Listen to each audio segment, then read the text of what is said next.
Okay, so this is problem one still, but we are going to look at part two.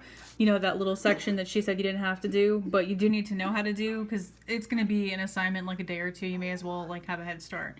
So use the properties of equality to change the equation from slope-intercept to standard form, and she wants to make sure that a, which is the number with x, right, based on the y equals mx plus b, is not negative.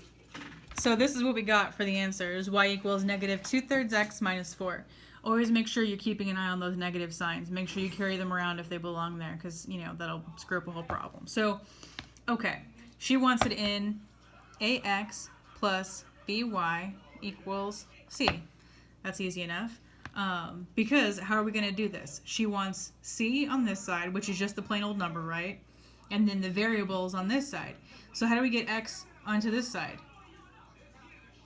I mean, I'm pausing. I mean, I guess you can just pause the video and come up with the answer, or you can just fast forward it and see the answer, you know, honor system.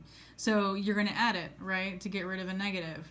You're going to add 2/3 x to both sides. So now we have 2/3 x plus y, because that stays there, so equals negative 4.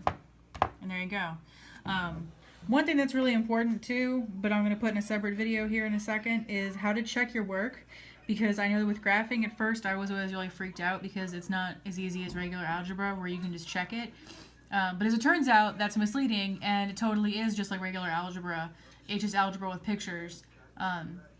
So I'm going to show you that in a second too, and you can see if you got this sort of thing right, and that might increase your confidence. So, all right, stay tuned.